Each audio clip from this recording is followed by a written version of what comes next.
red and blue for me and you. And I think to myself, what a wonderful world.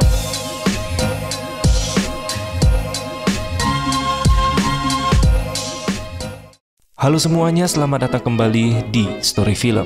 Seperti biasa, kali ini kita akan melanjutkan alur film dari Final Destination. Lebih tepatnya Final Destination yang ketiga. Saya ingetin lagi buat kalian yang belum nonton Final Destination yang sebelumnya, saya sarankan kalian untuk menonton itu terlebih dahulu.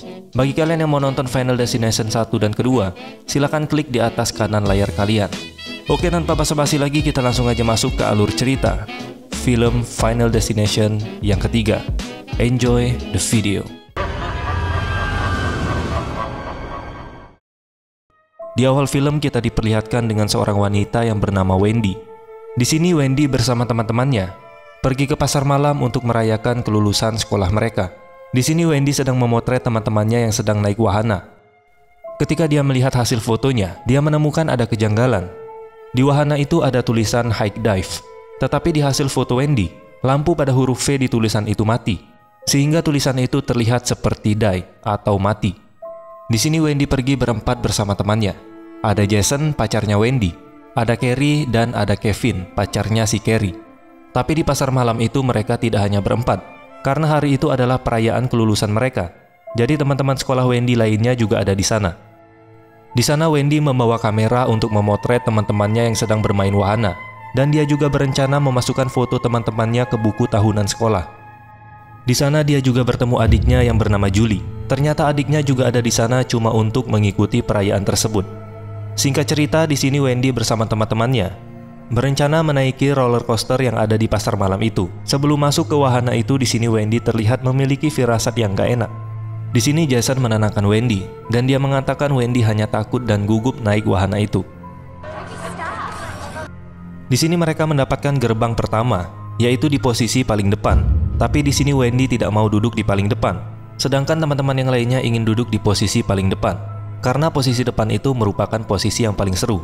Lalu di sini biar adil, Kevin melempar koin untuk menentukan siapa yang duduk di paling depan, dan ternyata Kevin kalah. Terpaksa dia duduk di bagian belakang untuk menemani Wendy. Dan untuk sementara mereka bertukar pacar. Di sini Kevin dan Wendy masuk ke gerbang nomor 6. Tiba-tiba ada temannya yang bernama Frankie menyerobot tempat duduk mereka. Si Frankie ini adalah pria cabul. Dia menyerobot tempat duduk Wendy biar bisa merekam dua cewek yang ada di depannya. Di sini Wendy yang hendak memotret dilarang oleh petugas wahana itu, karena pada saat naik wahana ini dilarang membawa kamera dan semacamnya. Frankie yang mendengar hal itu langsung menyembunyikan handycamnya. Sebelum wahananya dimulai, Kevin tidak sengaja menyentuh permen karet bekas yang ada di kursinya. Kemudian roller coaster itu pun berjalan, dan ketika mereka menempuh kecepatan yang tinggi, kecelakaan pun terjadi, yang disebabkan oleh handycam yang dibawa oleh Frankie jatuh dan tersangkut di relnya.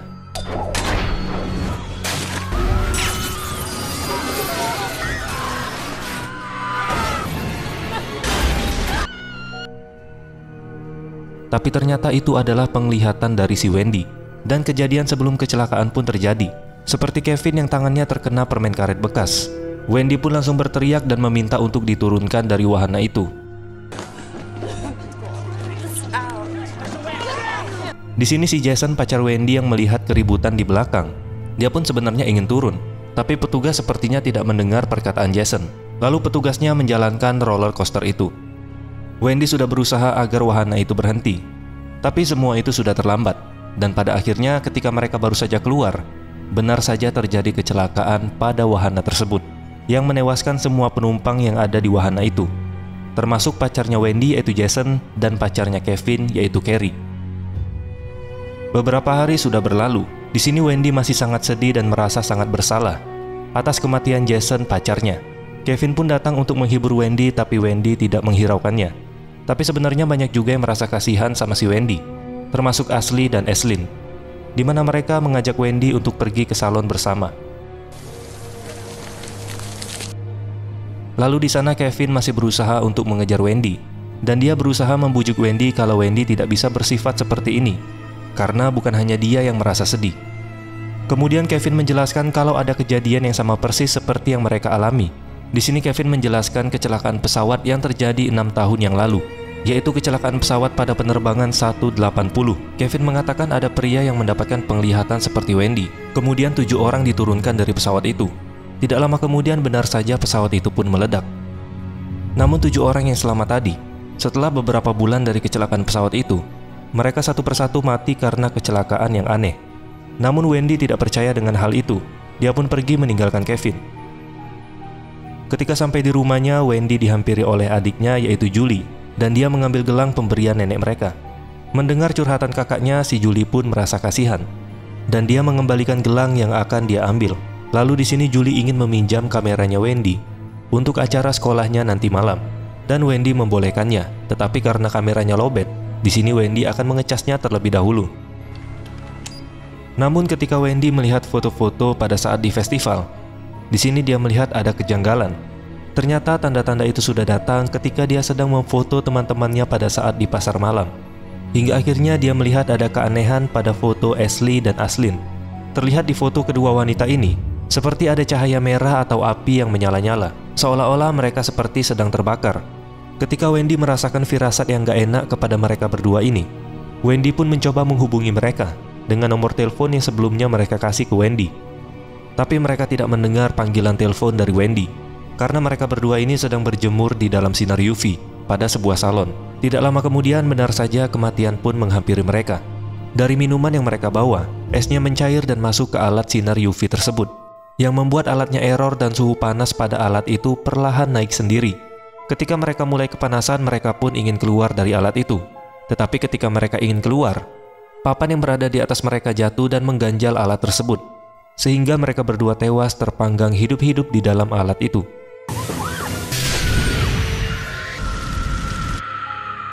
Ketika upacara pemakaman mereka berdua selesai, di sini Kevin menghampiri Wendy yang terlihat sedang ziarah ke makam mantan pacarnya yaitu Jason. Wendy mulai bercerita tentang firasat aneh yang dia dapat dan beberapa kejanggalan dari foto yang dia ambil. Dan sepertinya di sini Wendy mulai percaya cerita Kevin tentang kecelakaan pesawat pada penerbangan 180. Wendy pun mulai merasa satu persatu dari mereka yang selamat di wahana itu akan tewas, karena mereka pikir kasus mereka ini sama kayak penerbangan 180, di mana orang yang selamat dari kecelakaan pesawat itu tewas berurutan. Maka mereka memprediksi yang akan mati selanjutnya adalah si Frankie, karena Frankie duduk di belakang Aislinn dan Ashley, dua wanita yang tewas karena terbakar tadi. Kemudian mereka pun melihat foto Frankie untuk mencari tahu bagaimana cara Frankie tewas. Tapi dilihat dari fotonya tidak ada tanda yang aneh. Di sini mereka pun semakin dibuat bingung. Kemudian karena si Wendy ini belum makan berhari-hari, jadi Kevin mengajaknya makan terlebih dahulu. Ketika sampai di tempat makan, keanehan pun mulai terjadi. Dimulai dari radio yang error dan truk yang hampir saja menabrak mereka. Lalu dari belakang ada truk yang meluncur ke bawah karena pengemudinya lupa memasang rem tangan. Mereka pun di sini mulai panik karena tidak bisa keluar dari mobil. Kevin pun langsung memecahkan kaca depan mobilnya. Lalu kemudian orang yang berada di depan mobil mereka pun tewas akibat terkena kipas dari mesin mobilnya Kevin. Dan ternyata orang itu adalah Frankie. Mereka pun terlihat syok dan makin yakin dengan kutukan kematian itu. Lalu mereka pun mencari tahu siapa yang akan mati berikutnya berdasarkan urutan dari tempat duduk. Ketika mereka melihat fotonya, ternyata di belakang Frankie ada Louis. Setelah Louis ada Ian dan Erin. Dan di sini Wendy juga menemukan foto tanda kematian dari Frankie. Di foto itu di belakang kepala Frankie ada sebuah kipas, dan foto itu menunjukkan bagaimana cara Frankie tewas. Kemudian mereka pun mencari foto Louis. Di foto Louis mereka menemukan patung boneka yang memegang dua pedang besar. Ketika sudah mendapatkan petunjuk, mereka pun bersiap-siap untuk menemui Louis keesokan harinya. Singkat cerita, Kevin dan Wendy mendatangi Louis di tempat gymnya. Mereka pun mengingatkan Louis tentang daftar kematian itu. Tapi Louis yang keras kepala masih gak percaya. Louis mengatakan semua yang mereka sampaikan adalah omong kosong. Di sana Wendy melihat ada dua pedang besar sama seperti tanda yang ada di foto Louis. Mereka berdua masih berusaha keras untuk memperingati Louis, tapi tetap aja si Louis masih keras kepala. Lalu kemudian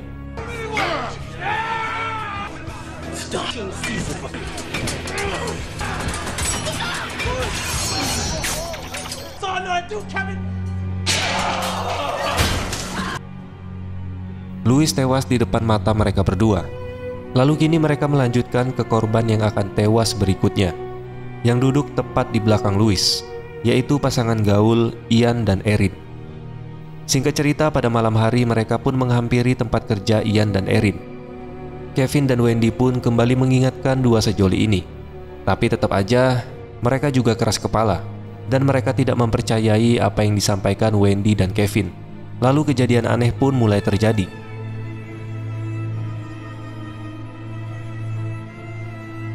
Di sini Wendy sambil melihat foto Ian dan Erin pada saat di wahana untuk mencari tanda atau cara kematian mereka.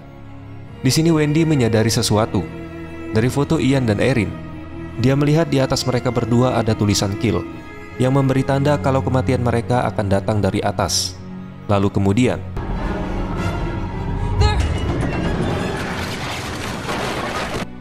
di sini Kevin berhasil menyelamatkan Ian, tapi tidak dengan Erin. Dia tewas dengan kepala tertembak paku. Di sini Ian sangat syok ketika melihat pacarnya tewas dengan cara yang mengenaskan. Ian pun melaporkan Kevin dan Wendy ke polisi, tetapi mereka berdua dibebaskan karena tidak ada bukti pembunuhan. Lalu mereka pun kembali berpikir siapa yang duduk di belakang Ian dan Erin, tapi mereka masih belum mengetahuinya. Ketika Wendy sedang tidur di depan komputernya, tiba-tiba si Julie ini datang ke kamarnya Wendy untuk mengambil gelang yang diwariskan oleh nenek mereka. Ketika Wendy terbangun, dia baru menyadari di foto itu ada tangan yang memiliki gelang yang sama seperti yang diberikan oleh nenek mereka. Dan ternyata yang duduk di belakang Ian dan Erin adalah si Julie, adiknya dari si Wendy. Di sini Wendy tahu kalau Julie akan pergi ke perayaan festival kembang api, dan dia pun langsung menghubungi Kevin untuk membantunya. Dan kebetulan Kevin juga sedang berada di perayaan itu yang bertugas sebagai keamanan, dan Wendy pun akan segera menyusul ke sana. Tapi sebelum itu Kevin ingin melihat foto tanda kematian dari dirinya, karena setelah Julie, gilirannya adalah Kevin dan Wendy. Jadi Kevin ingin bersiap-siap jika memang sudah gilirannya, dia bisa melihat tanda-tanda yang akan datang. Dilihat dari fotonya, Kevin memprediksi kalau dia akan tewas karena sebuah kembang api. Sedangkan di foto Wendy tidak terlihat aneh sama sekali. Hanya wajah mantannya yaitu Jason yang keblur. Tapi dia baru menyadari kalau dia menggunakan pakaian yang bertuliskan McKinley. Dan jika kalian belum tahu, tulisan McKinley sama seperti dengan nama kepanjangan Ian, yaitu Ian McKinley. Singkat cerita, pada malamnya Kevin dan Wendy masih berusaha untuk mencari keberadaan Julie. Tapi Julie yang risih selalu dikejar. Dia pun selalu menghindar dan lari-larian di sana. Hingga pada akhirnya keanehan pun mulai terjadi. Tiba-tiba kuda di sana lepas dan talinya menyeret Julie. Di sana Julie hampir tewas tertusuk besi. Tapi untung saja Kevin langsung sigap memotong talinya, dan dia pun berhasil menyelamatkan Julie. Kemudian karena Julie selamat, gilirannya pun langsung melompat ke Kevin. Kevin yang berusaha menenangkan kuda yang lepas itu. Tiba-tiba dia ditendang dan mukanya terkena ledakan dari sebuah gas. Tapi untung saja Wendy cepat menyelamatkan Kevin. Di sini Julie dan Kevin berhasil terhindar dari kematian, dan yang berikutnya adalah giliran Wendy. Di sana Wendy melihat kedatangan Ian, dan semenjak kematian Erin, Ian selalu membuntuti Wendy. Dia baru sadar kenapa di fotonya menggunakan baju McKinley. Ternyata kematian Wendy akan disebabkan oleh Ian McKinley, yang masih tidak terima dengan kematian pacarnya yaitu Erin. Mesin kembang api yang ada di belakang mereka error dan menembak ke arah Wendy. Tapi untung saja Wendy langsung tahu dan dapat menghindari kembang api tersebut. Kemudian karena di sini Wendy selamat dari kematian, rancangan kematiannya pun berputar kembali dan mengulang ke orang yang selamat sebelumnya, yaitu si Ian. Lalu kembang api itu mengenai katrol yang ada di belakang Ian. Dia pun tertimpa dan akhirnya mati.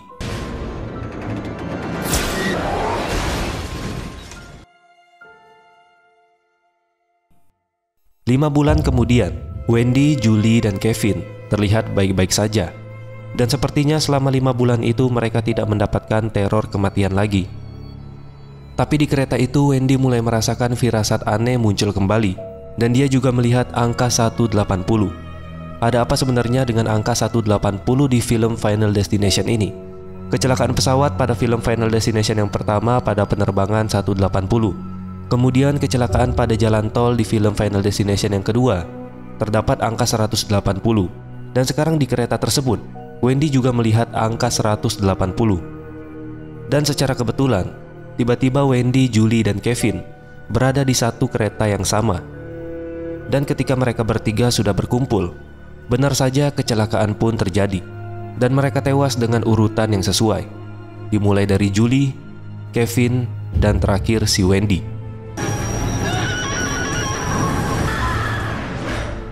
Dan ternyata si Wendy kembali mendapatkan penglihatan, dan dia mengatakan kereta apinya sebentar lagi akan mengalami kecelakaan. Oh shit.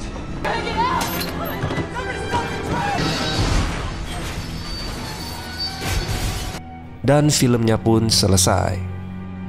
Akhir yang menggantung. Kita di sini tidak mengetahui apakah kereta itu benar-benar kecelakaan atau berhasil diselamatkan. Untuk kalian yang mau nonton filmnya secara lengkap, silakan kalian DM aja di IG saya Storypal17. Nanti linknya akan saya kirim di sana.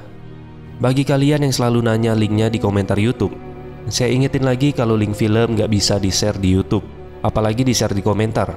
Pasti akan dihapus oleh pihak YouTube. Oke teman-teman, tunggu pembahasan saya tentang film Final Destination yang keempat. Jangan lupa like dan tinggalkan komentar kalian di bawah. Terima kasih sudah menonton, dan sampai jumpa di next video.